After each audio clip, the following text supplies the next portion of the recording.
ഇന്നലത്തെ ദിവസം പേഴ്സണലി എന്നെ ഞെട്ടിച്ചൊരു സംഗതിയായിരുന്നു എഫ് സി ഗോവയുടെ സ്റ്റാർ പ്ലെയർ ആയിട്ടുള്ള അർമാൻഡോ സാദിക്കുമായിട്ടുള്ള ബന്ധം വേർപ്പെടുത്തിയത്. ക്ലബ്ബും താരവും തമ്മിൽ പരസ്പര സമ്മതത്തോടുകൂടി കോൺട്രാക്ട് അവസാനിച്ച് വേർപിരിയുകയായിരുന്നു. അതൊരു പുറത്താക്കൽ തന്നെയായിരുന്നു. ഇതിന്റെ കാരണം എന്താ എന്ന് ഞാൻ കുറെ അന്വേഷിച്ചിരുന്നു. പക്ഷേ അപ്പോൾ കിട്ടിയൊരു ഇൻഫർമേഷൻ ഇത്തിരി മോശമായിരുന്നു.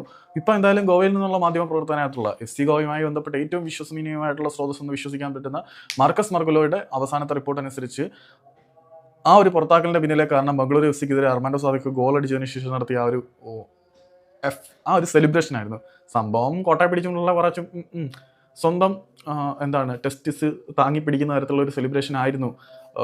ടെസ്റ്റിക്കിൾസ് എന്ന് പറഞ്ഞാൽ മനസ്സിലാക്കണമല്ലോ, സ്വന്തം പ്രശ്നം താങ്ങി പിടിക്കുന്ന തരത്തിലുള്ള ഒരു സെലിബ്രേഷൻ ആയിരുന്നു നമ്മളുടെ അർമാൻഡോ സാദിക്ക് കാണിച്ചത്. ഇതിന്റെ എക്സ്പ്ലനേഷൻ എഫ് സി ഗോവ ചോദിക്കുകയും ഒരു പ്രൊഫഷണൽ ഫുട്ബോളർക്കും അച്ചടക്കമുള്ള ഫുട്ബോൾ താരത്തിനും ചേർന്ന നടപടിയല്ല എന്നുള്ള ഒരു തിരിച്ചറിവിലേക്ക് എത്തുകയും, തിരിച്ചറിവല്ല എഫ് സി ഗോവയുടെ വാദമാണ്, അങ്ങനെ അതൊരു ഹീറ്റ് മൊമെന്റിൽ അതും അതിന്റെ അപ്പുറവും ചെയ്യുന്നത് ലോക ഫുട്ബോളിൽ സാധാരണമാണ്. നമ്മളെ പല പേരുകളിലും പല താരങ്ങളും ഇതിൻ്റെ അകത്ത് ഫക്കിംഗ് സെലിബ്രേഷൻ വരെ നടത്തുന്നത് കണ്ടിട്ടുണ്ട്. പക്ഷേ എഫ് സി ഗോവയുടെ താരമായിട്ടുള്ള അർമാൻഡോ സാദിക്ക് അത്തരം ഒരു സെലിബ്രേഷൻ നടത്തിയതിന് ക്ലബ്ബ് താരത്തിനോട് എക്സ്പ്ലനേഷൻ ചോദിക്കുകയായിരുന്നു.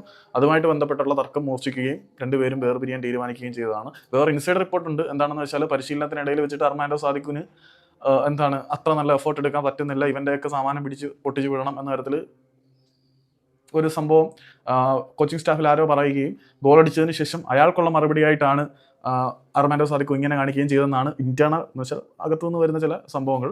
ഏതായാലും പുറത്തേക്ക് വരുന്ന റിപ്പോർട്ടുകൾ അനുസരിച്ച് ആ ഒരു ഗോളിന്റെ പേരിൽ അച്ചടക്ക സമിതി, എഫ് സി ഗോവയുടെ അച്ചടക്ക സമിതി താരത്തിനോട് വിശദീകരണം ചോദിക്കുകയും അതൊരു തർക്കത്തിലെത്തുകയും ക്ലബ്ബും താരവും തമ്മിൽ വേർപിരിയാൻ തീരുമാനിക്കുകയും ചെയ്തതായിട്ടാണ് മാർക്കസ് മർഗുലോ പറയുന്നത്.